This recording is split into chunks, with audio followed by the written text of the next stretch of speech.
शेर शेर क्यों है? उसे लॉजिक्स चाहिए, उसे अपने जीवन का ठाठ चाहिए कि मैं शेर हूं, मेरा ये स्टैंडर्ड है और मैं इससे नीचे नहीं जाऊंगा। पर हम मनुष्य होकर 84 लाख जोनियों में से सर्वप्रथम होकर मेरा हरि, मेरा प्रभु, इस जीवात्मा का वो छोर अंत, जहां से जीवात्मा शुरू हुई और भटकते घूमते इस कगार पर पहुंची कि उससे आभास होने लगा कि मुझे संपूर्ण होना है और मैं अपने प्रियतम, हम डिपेंडेंट हो गए। हम अपने कर्मों की तरफ कम ध्यान देने लगे और डिपेंडेंसी होने लगी। कोई कृपा होगी, कोई करिश्मे होंगे। और इन्हीं कहानियों को सुनते सुनते आज दुनिया भर में धर्मों के अलावा हजारों, अब क्या होता है कि पहले हमारे भीतर उसके लिए एक पिक्चर, वो इनविजिबल सी पिक्चर हमारे भीतर बन जाती है, हमारे मन में, वो दुनिया में जो हम देख नहीं सकते, जो कि हमारी सच की दुनिया है, सबकॉन्शियस माइंड। जीव को कोई परेशानी दिक्कत आ गई, घर पे बैठेगा, सोचता रहेगा अब मैं नहीं कर सकता, अपने आप से सवाल, अपने आप से नाराजगी, भीतर भीतर भीतर वो वैसा ही हो जाता है। पर जीव बोले कोई नहीं, लेट्स सी। ओंकार तू सत है, बिन तुद सब मिथियाय। जो तुद ते है उपजया, अंत तुद माहे समाय।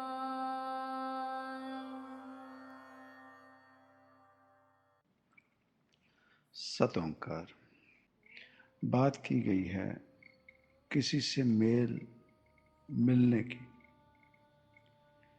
किसी के संग मिलना है और मिलने पर कुछ पाना है, और वो और कुछ नहीं, वो पाना है संपूर्णता।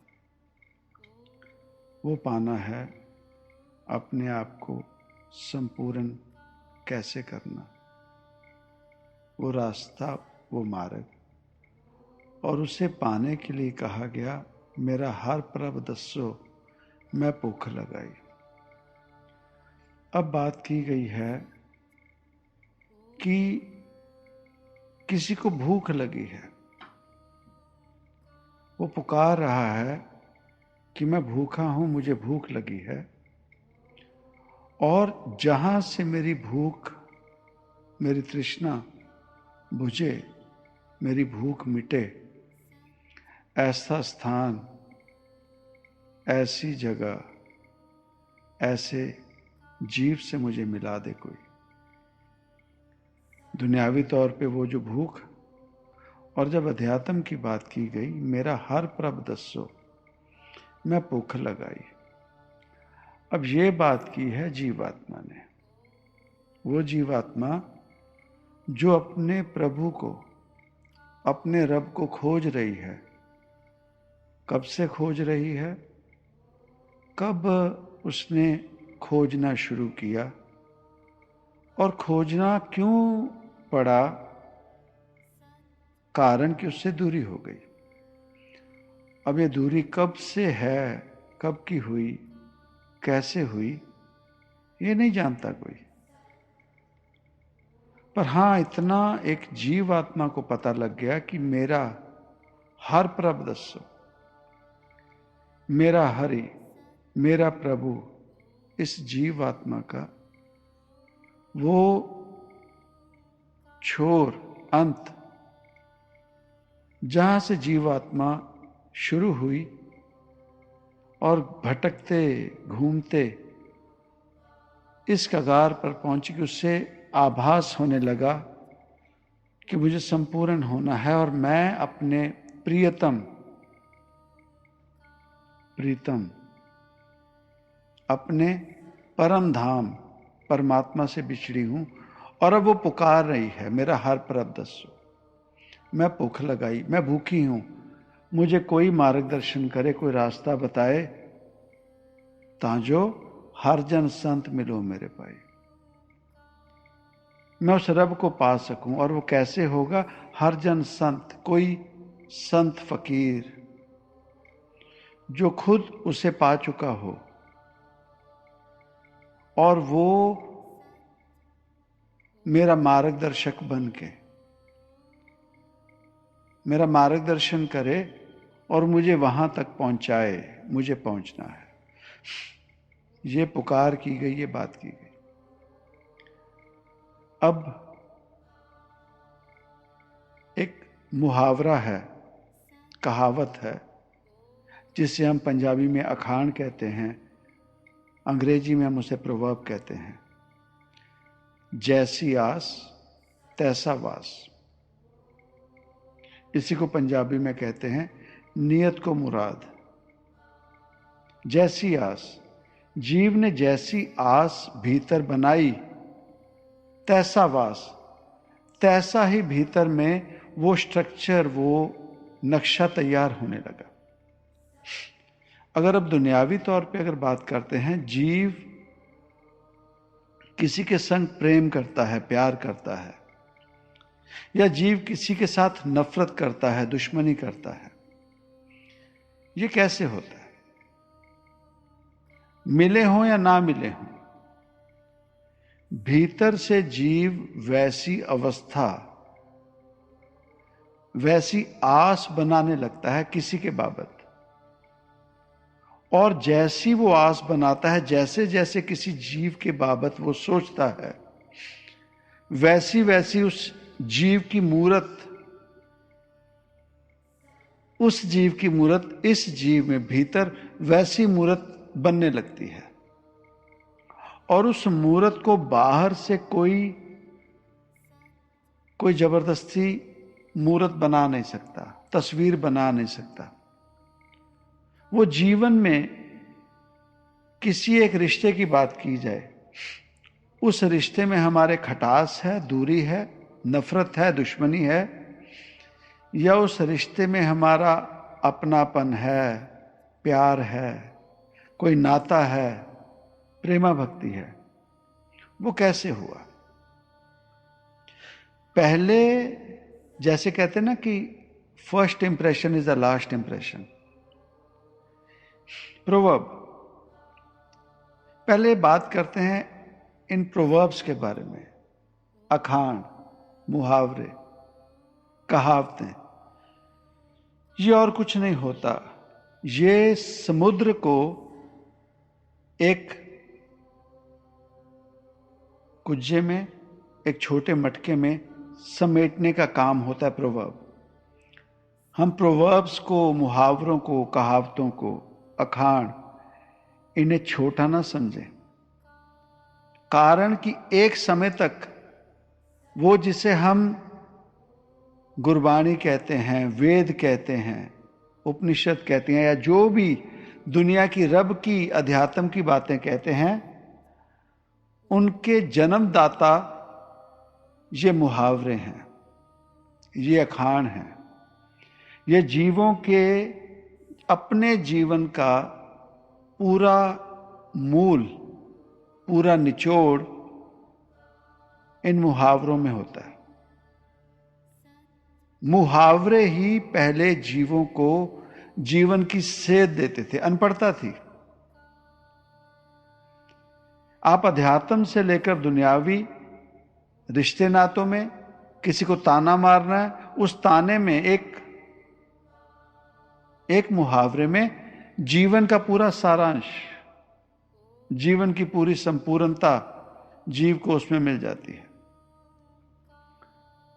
पुराने समय में बहुत ज्यादा लंबी बातें थोड़ी होती थी। उस मुहावरे में, उस अखान में कंप्लीट लेसन होता था। जिस गांव नहीं जाना उसका रास्ता क्या पूछना, जेड़े पिंड नहीं जाना ओदी राह क्यों पूछना। What does that mean?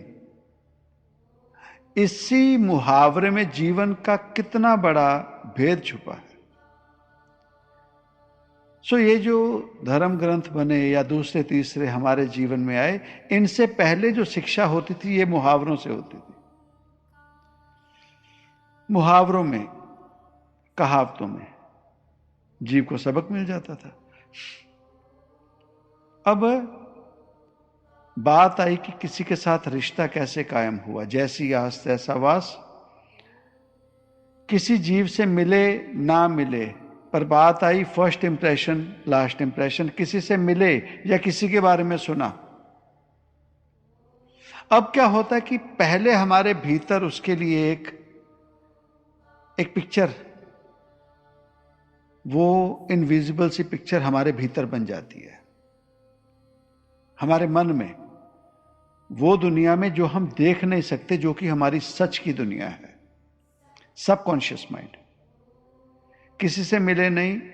For example, छोटी सी बात, कोई जवान बच्ची है, अब तो चलो बहुत मॉडर्न एरा आ गया ना, तो किसी बच्ची की जब शादी की उम्र होती थी ना, जवान हुई बच्ची, 16-17 साल, 18, जो भी शादी की उम्र, तो उससे बात की जाती थी कि कहीं ना तुम्हारी शादी की बात चल रही है।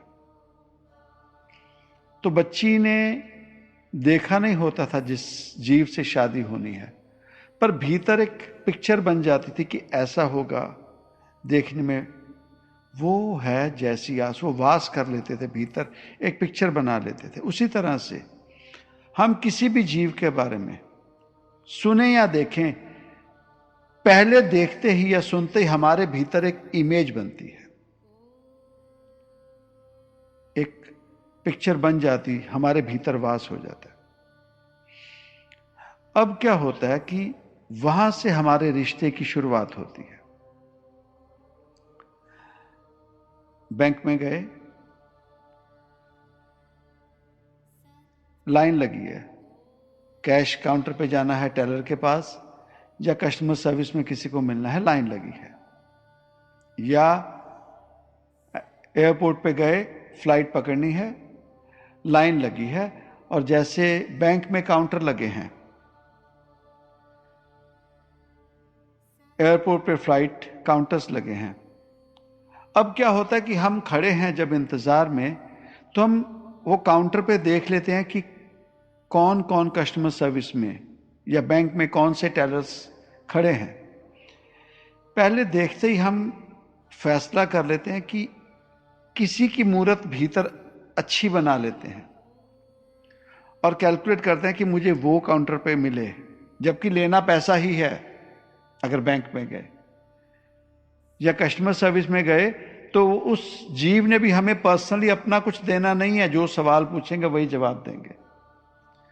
अगर एयरपोर्ट पे गए हैं, फ्लाइट बोर्डिंग पास लेना है या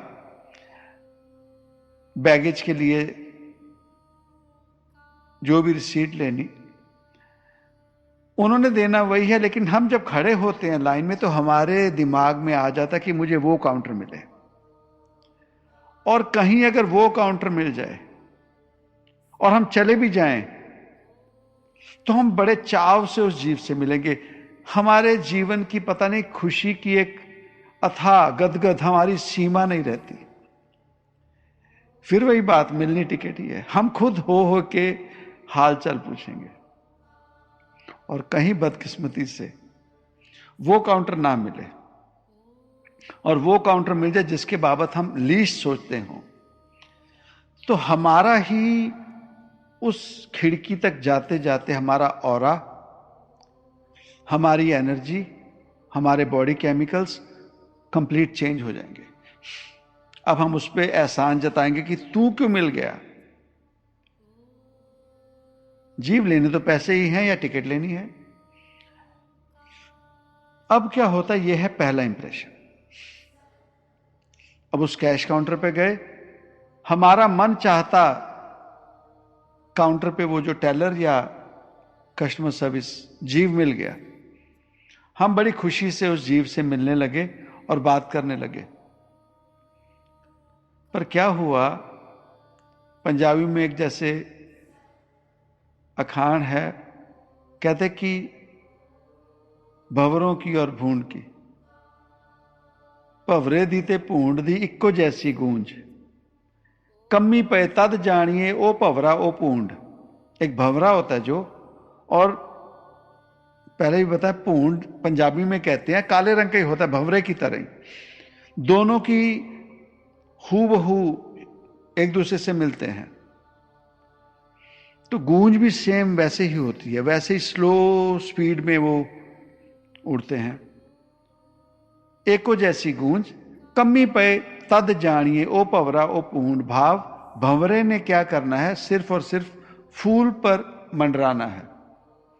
और जिसे हम भूंड कहते हैं, अगेन हिंदी में पता नहीं उसे क्या कहते होंगे, पंजाबी में कहते, तो वो ना गांव में जहां घरों में वो जो कचरा, कूड़ा कचरा होता था ना घरों में, वो गांव के बाहर जहां खेत होते थे, खेतों के बॉर्डर पे ना वो सारे गांव वाले कचरा वहां फेंक के जाते होते थे। पंजाबी में ढेर बोलते थे, ढेर लग गए। तो क्या होना कि जब फसल उगानी होती थी तो उसी को खाद की जगह वो यूज कर लेते होते थे, उसी कचरे को। तो वो जो भूंड होता है, उसने सिर्फ और सिर्फ उस गंदगी, कूड़ा करकट, ढेर, वो उसने उसी पे मंडराना है। तो तब कहा गया भंवरों की और भूंड की एको जैसी गूंज, कम्मी पे तद जानिए ओ भंवरा ओ भूंड। अब क्या हुआ कि हम पहले कैश काउंटर पे चले गए, जहां हमारे मनपसंद का टेलर ही और शी मिल गए। हमारी खुशी की सार नहीं रही, हम पहुंचे और जैसे ही बात करनी शुरू की तो उस जीव ने बोलते ही बहुत रूडली मैनर में बात की, बहुत बुरे तरीके से बात की। अब क्या हुआ कि वो जो हमारी आस बनी थी, अब वो जो पहली इमेज हमारे भीतर बनी थी सबकॉन्शियस माइंड में, जो हमने खुद बना ली थी, और जब बात की तो फाइनल इमेज वो बनी जब हमने उस जीव से मिले बात करने पर। वैसा वर्षा उसी तरह से उस काउंटर पे गए जहां हमने लीस्ट जाना था, और जैसे ही गए वो सामने से रब जैसा जीव निकल आया। उसके बोलने की शब्दावली इतनी मीठी, पहली बात में ही वो जीव हम जैसे जीवों को वीआईपी फील करा दे, हमें रब फील करा दे। होता है ऐसे। अब बात आई कि वो इमेज हमारे भीतर जो पहले बनी थी वो बदल गई, और वहां से हमारा रिश्ता शुरू होता है। हम उससे मिले, अगली बारी जब जाएंगे तो हमारे पास अब वो चॉइस या वो वाली पिक्चर नहीं बने कि मुझे वो काउंटर मिले। यह है हमारे भीतर सबकॉन्शियस माइंड की इमेज, पिक्चर बनने। अब आती है, इसी को अगर रब के साथ जोड़ के देखते हैं, इस दुनिया में कोई कह दे कोई रब को पा गया या जान गया संपूर्णता सहित, रब क्या है दुनिया में कोई नहीं जान सका। रब संपूर्णता में क्या है दुनिया में कोई नहीं जान सका। हां, इतना जरूर हुआ, जैसे हिमालय पर्वत है, माउंट एवरेस्ट को दुनिया का सबसे ऊंचा पहाड़ माना जाता है, या धरती पर ओशन है, पैसिफिक ओशन है, अटलांटिक ओशन, जितने भी ओशन हैं, उनकी जितनी ज्यादा गहराई है उस गहराई को कोई मेजर नहीं कर सका। माउंट एवरेस्ट संपूर्णता क्या है कोई नहीं जान सका। पर क्या है, वो जिन्होंने आस बना ली, वो जिन्होंने मन में ठान ली कि मैंने माउंट एवरेस्ट पे जाना है, और वो अपनी सीमा के मुताबिक, अपनी स्ट्रेंथ के मुताबिक जितना उस हिमालय पर्वत को, माउंट एवरेस्ट को जितना जान सका, उसने वहां तक अपना माइलस्टोन रख लिया और अपना एक्सपीरियंस दुनिया को बता दिया। इसी तरह से समुद्र, ओशन, उसकी गहराई तक जो भी जीव एज ए डाइवर, जितना गहराई तक वो भीतर गया, जितना गहराई तक वो संपूर्णता नहीं जान सका। पर उसने जितनी गहराई तक जाकर देखा, उसने हम जैसे जीवों को बता दिया कि समुद्र भीतर से ऐसा है, ओशन में ये सब चीजें हैं। उसने अपना एक्सपीरियंस बता दिया। इसी तरह से वो जीवात्मा जिसने आस बना ली, उसने भीतर जाना शुरू किया। सब कुछ घर में बाहर ना है, सब भीतर है। तो जिस जीवात्मा ने एक ठान ली, आस बना ली, चाहे दुनियावी या आध्यात्मिक। अगर दुनियावी तौर पर देखा जाए, कोई साइंटिस्ट कह लो, कोई डॉक्टर कह लो, कोई इंजीनियर कह लो, कोई साइकोलॉजिस्ट कह लो, कोई राइटर कह लो, ये सभी ने जो भी ज्ञान हासिल किया, वो जीवात्मा, वो जीव पहले भीतर गया। और जितनी भीतर की गहराई और जितनी भीतर की ऊंचाई, जिस जीव ने भीतर जाके जितनी गहराई में जाकर उस समुद्र की तरह जितना डेप्थ देख ली, उसने हम जैसे जीवों के लिए बाहर बुक्स लिख दी। कोई सोच सकता है कि बिल्डिंग के आर्किटेक्चर की बुक्स जो लिखी गई, पहली बुक किसने लिखी होगी? कोई सोच सकता है पहली बुक किसने लिखी होगी? सिविल इंजीनियरिंग की सबसे पहली बुक किसने लिखी होगी? मैकेनिकल इंजीनियरिंग की पहली बुक किसने लिखी होगी? मेडिकल में, मेडिकल साइंस में, वो जिसे हम एनाटॉमी, पूरी बॉडी के बोन्स के रिलेटेड, नर्व्स के रिलेटेड, या भीतर कंप्लीट बॉडी स्टडी करने पर पहली बुक किसने लिखी? वो वही हैं जिन्होंने भीतर जाकर जितनी गहराई से खोजा और उतनी गहराई से बात लिख दी। या दूसरी तरफ कह लो, जितनी ऊंचाई भीतर, जितनी ऊंचाई, अपने माउंट एवरेस्ट पे जितनी ऊंचाई पे गया जीव, और उसने दुनिया में वो बातें बता दी।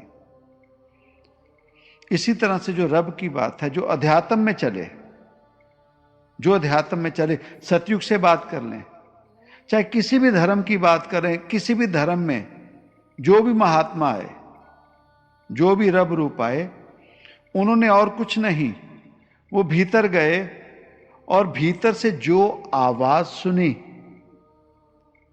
भीतर से जैसी मूरत भीतर मिली, भीतर की गहराई, भीतर की ऊंचाई, जितना सफर वो कर सके, वो उतने बड़े रब होकर, और जो आवाज सुनी, उस रब का नाम हम जैसे जीवों को दे दिया।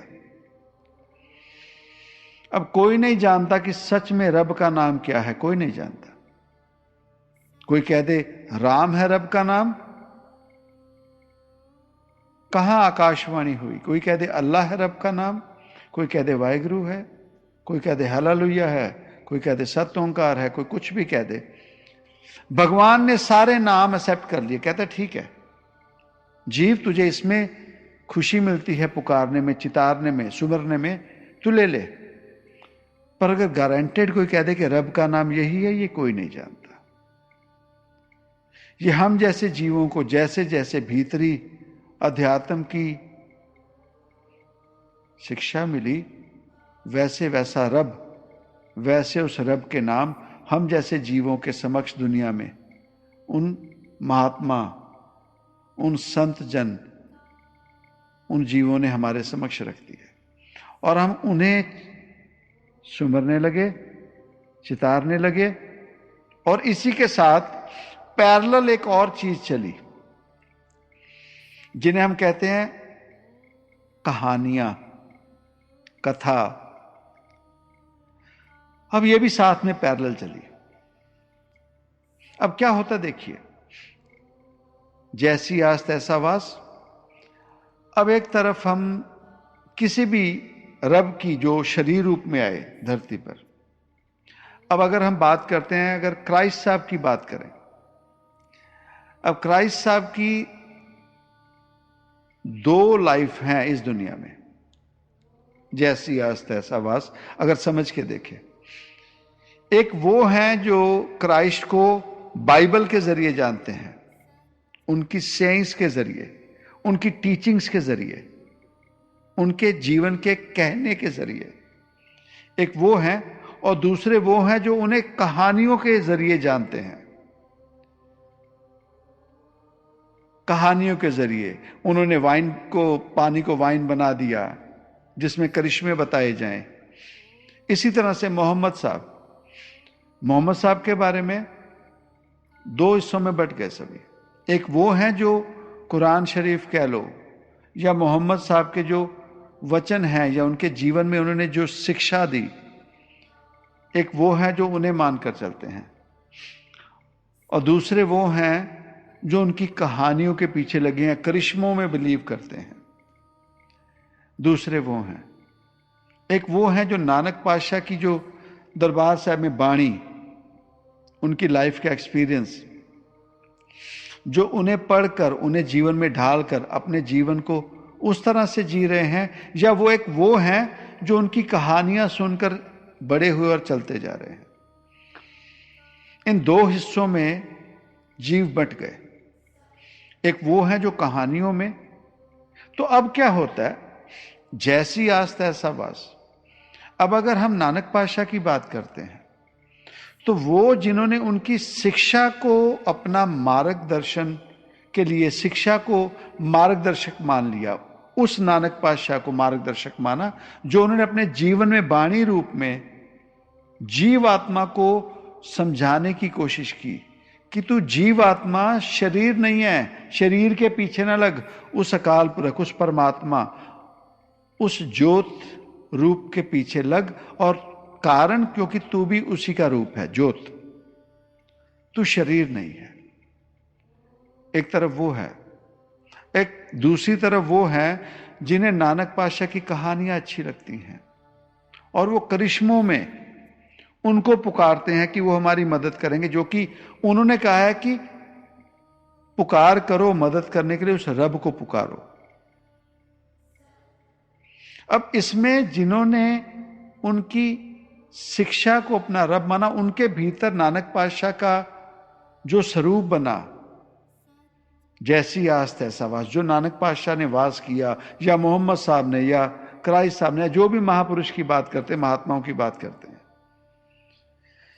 एक वो इमेज बनी जिसमें वो प्रैक्टिकल हो गए, जिसमें वो सुमरन की तरफ गए, जिसमें वो सेल्फ चेक करने लगे, अपने कर्मों को देखने लगे, दूसरों में उस रब को देखने लगे, प्रकृति में रब को देखने लगे, अपने लिए और औरों के लिए भलाई के काम करने लगे। अब दूसरी तरफ अगर कहानियों में, करिश्मों में हम बिलीव करने लगे, तो हम डिपेंडेंट हो गए। हम डिपेंडेंट हो गए। हम अपने कर्मों की तरफ कम ध्यान देने लगे, और डिपेंडेंसी होने लगी, कोई कृपा होगी, कोई करिश्मे होंगे। और इन्हीं कहानियों को सुनते सुनते आज दुनिया भर में धर्मों के अलावा हजारों ऐसे आडंबरों के केंद्र बन गए, जहां शरीर रब बन के बैठ गए।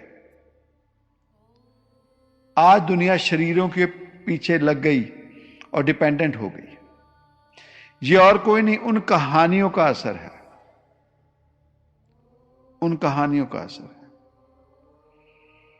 हमें सेल्फ चेक करना पड़ेगा, हमारे भीतर कौन सी प्रभु की मूरत ने वास किया, कहानियों वाली या उनकी शिक्षा वाली।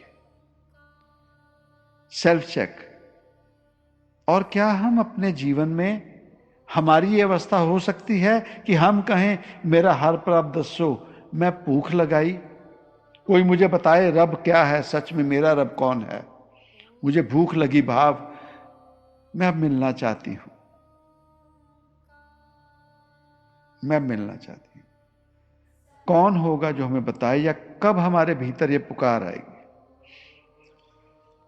कारण वो जो शरीर रूप में महात्मा आए, उन जीवात्माओं ने और कुछ नहीं रियलाइज किया और भीतर गए, भीतर अपने रब को ढूंढा, और जो भी रब मिला उसे सुमर के उसी का रूप हो गए। और जब वो उसी का रूप हो गए ना, तो मैं नहीं रह गई। फिर तू करता तू हुआ, मुझ में रहा ना हूं, जहां आपा पर का मिट गया। अब नानक तो रहे नहीं, कबीर तो रहे नहीं, नामदेव जी तो रहे नहीं, मोहम्मद साहब तो रहे नहीं, वो तो उनका रूप हो गए, तू हो गए, तो मैं कहां रह गई?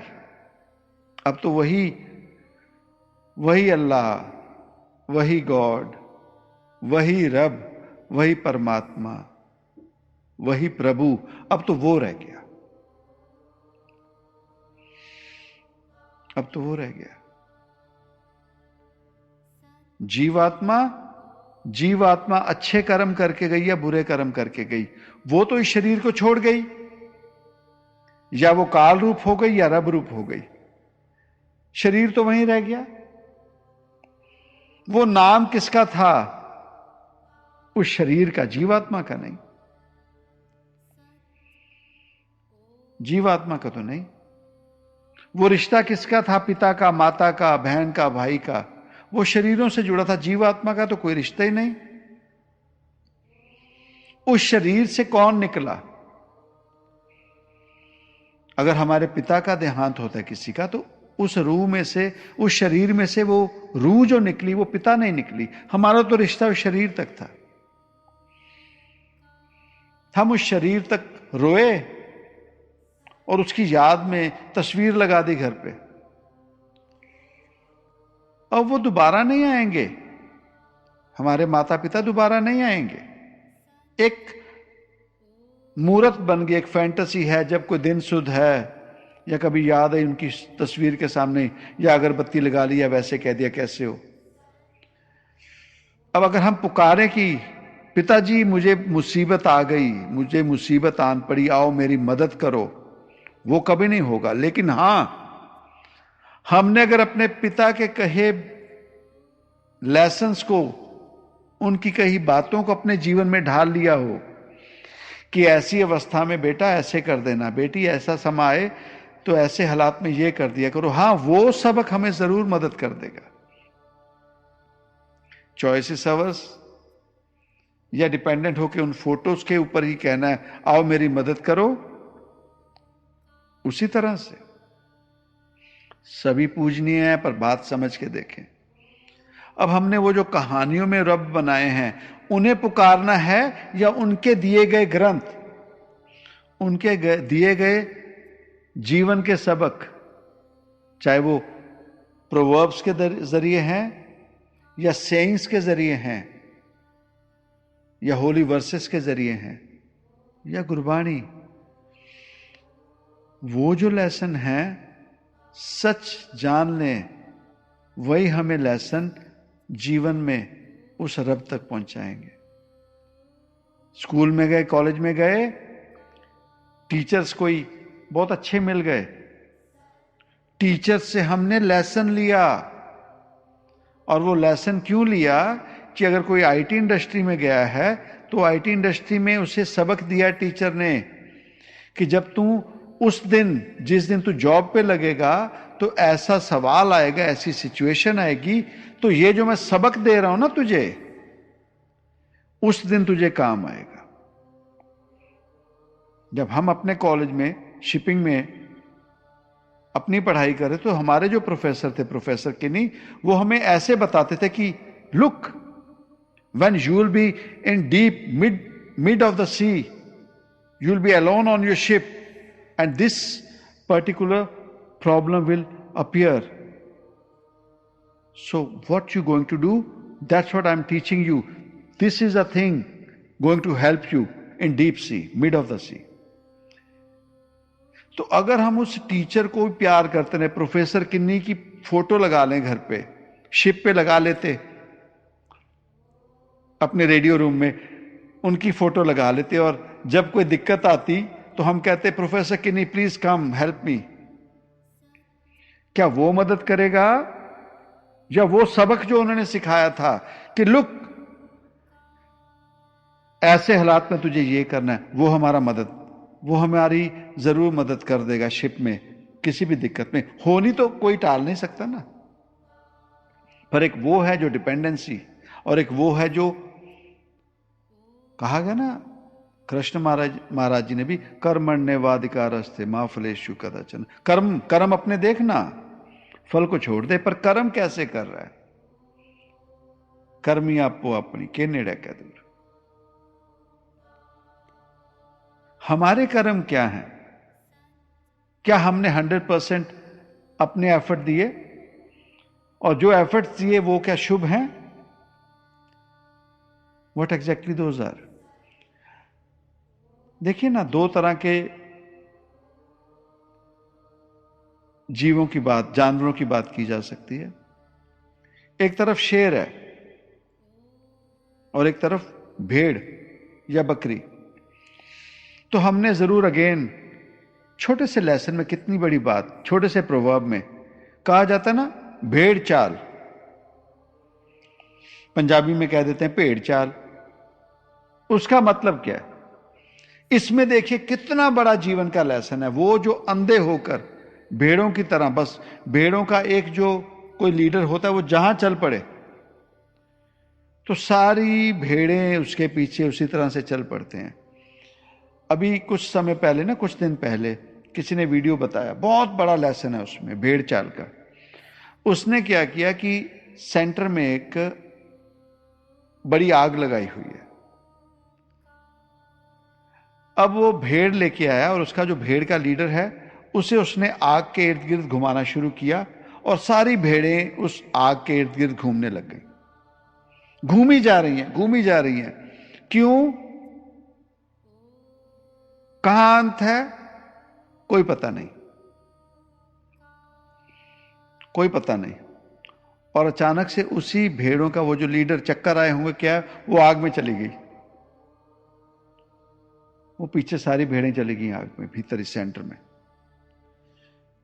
कहीं हम जीवन में यही काम तो नहीं करे? भेड़ चाल, बस हमें बोल दिया गया, हम उन भेड़ों की तरह बस लगे हुए हैं, कहां पहुंचना है, क्यों पहुंचना है, क्यों चले हैं। पर शेर को देखो, शेर शेर क्यों है? उसे लॉजिक्स चाहिए, उसे अपने जीवन का ठाठ चाहिए कि मैं शेर हूं, मेरा ये स्टैंडर्ड है और मैं इससे नीचे नहीं जाऊंगा। पर हम मनुष्य होकर 84 लाख जोनियों में से सर्वप्रथम होकर हम अपने स्टैंडर्ड को नहीं मेंटेन कर सके कि जस दिस इज माय स्टैंडर्ड। और बीइंग ह्यूमन, मनुष्य होने का स्टैंडर्ड पता क्या है? परमात्मा होना, परमात्मा होना, संपूर्ण होना। This is the standard. जैसी आस तैसा वास। जैसा जीव अपने आप के बारे में सोचने लग जाए वो वैसे ही हो जाता है। अगर जीव के समक्ष कोई परेशानी आ जाए, वो अगर सोच लेना कि मैं इस परेशानी से नहीं लड़ सकता, नहीं निकल सकता, वो कभी नहीं लड़ सकेगा। और अगर जीव सोच ले कि मैं इस परेशानी से लड़ूंगा और इसे जीतूंगा, तो वो जीव जीतता है। जीव वैसा ही बन जाता है जैसा वो अपने आप के बारे में सोचता है। आप बैठो घर पे, डिप्रेशन कैसे होता है? जीव को कोई परेशानी, दिक्कत आ गई, घर पे बैठेगा, सोचता रहेगा अब मैं नहीं कर सकता। अपने आप से सवाल, अपने आप से नाराजगी, भीतर भीतर भीतर वो वैसा ही हो जाता है। पर जीव बोले कोई नहीं, लेट्स सी, मैं देखता हूं कितनी बड़ी परेशानी है, देखो वही वही वही जीत जाता है। और हम जैसे जीवों को फिर क्या कह दिया गया? God helps those who helps themselves. भगवान भी नहीं करता मदद। तो जैसा हमने अपने बारे में सोच लिया, if I am a loser then yes I am a loser. वो जिसे हम एलन मस्क कहते हैं, वो एलन मस्क क्यों है? वो जिसे हम बिल गेट कहते हैं, वो बिल गेट क्यों है? या दुनिया में और जो भी कोई दुनियावी तौर पे हैं बड़े या कोई रब्बी तौर पे हैं, वो कैसे हो गए? उन्होंने वास कर लिया अपने भीतर, अपने आप को वो महसूस कर लिया, वैसा जीवन जीना शुरू किया और उस चीज तक पहुंच गए। इट्स अवर चॉइस, हमारी मर्जी। हम अपने आप को कहां सीमित करके बैठ गए।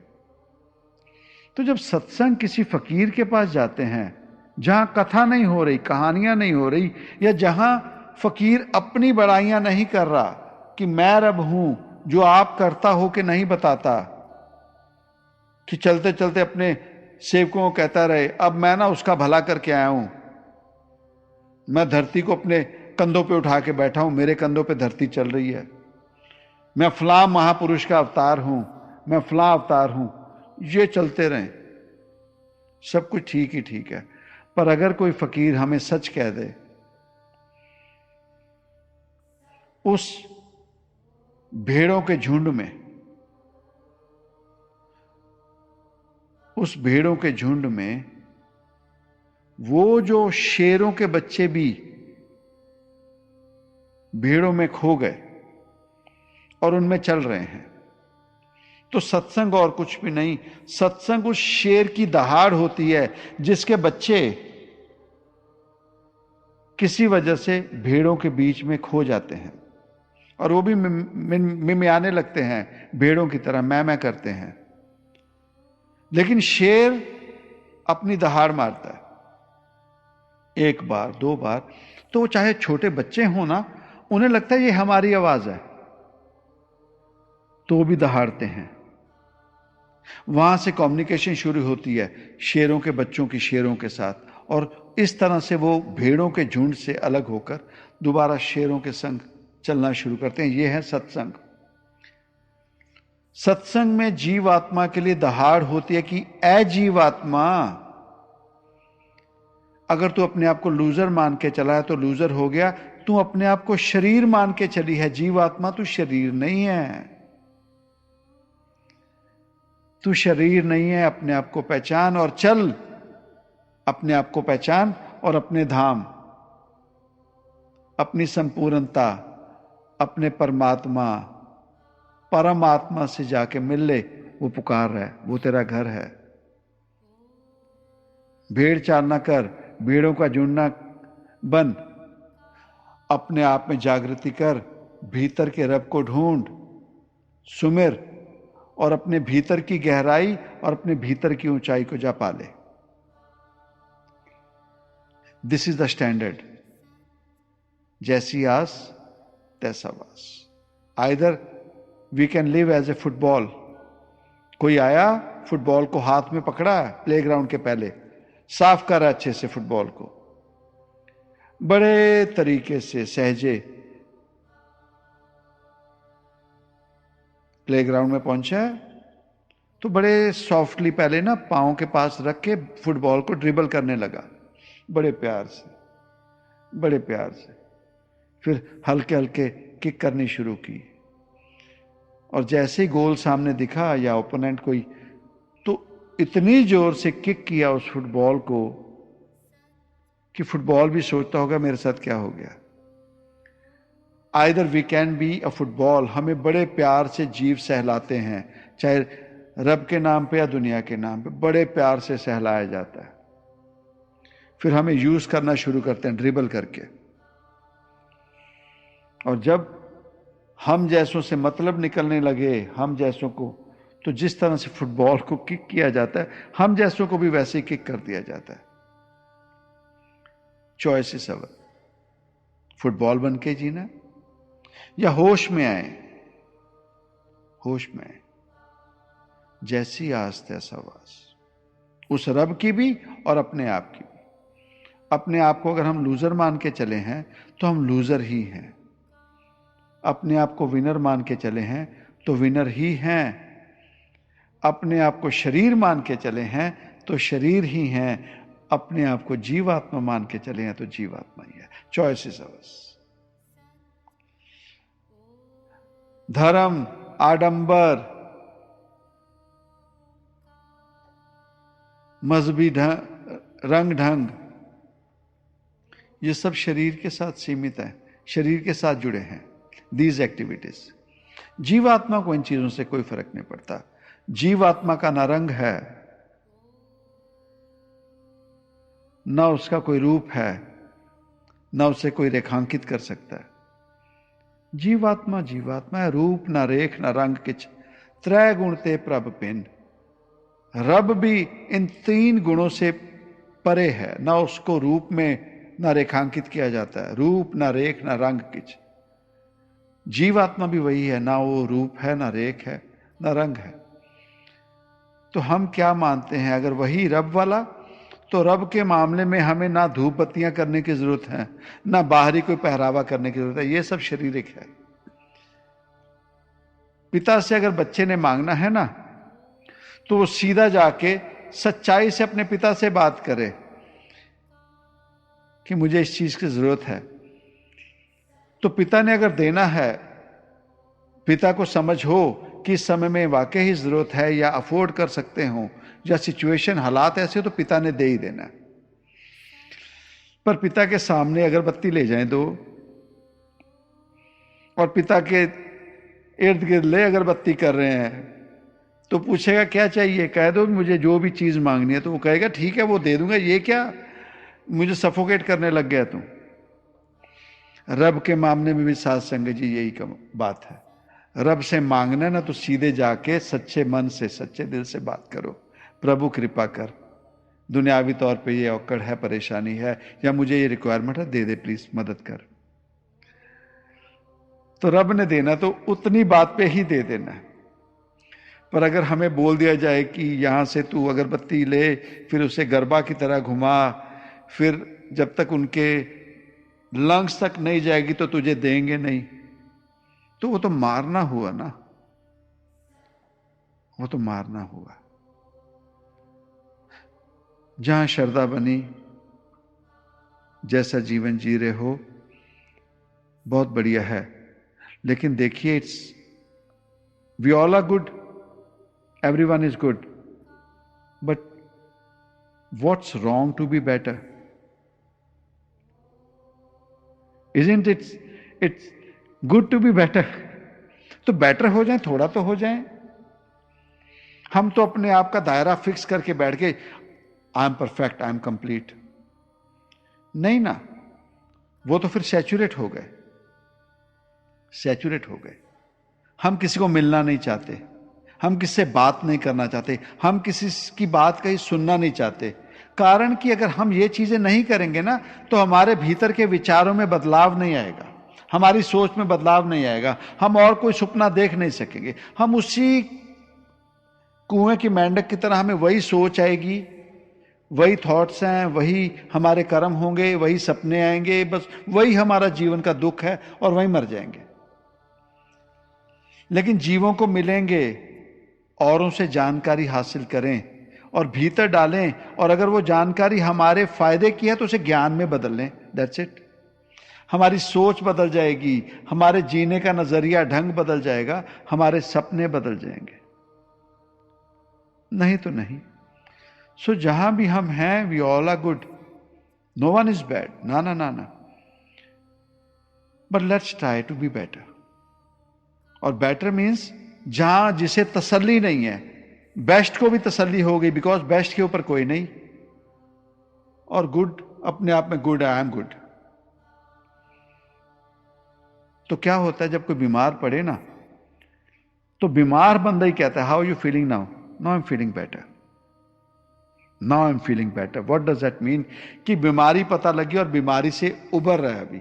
उसी तरह से आत्मिक रोग, अध्यात्म में अगर हमारे रोग का आभास हो जाए कि we are sick, we are struck in a human body, तो जब आभास हो, तो फिर जब अध्यात्म में किसी फकीर से मिले, तो फिर उससे पूछा जाए ना, how are you doing, how are you feeling? I am feeling better now. इतनी स्ट्रेस होती थी, मैं इस तरह से जीवन जीता था, या इस तरह का जीवन था, अब मैंने चेंज किया, now I am feeling better. So choice is our साथ संगत जी।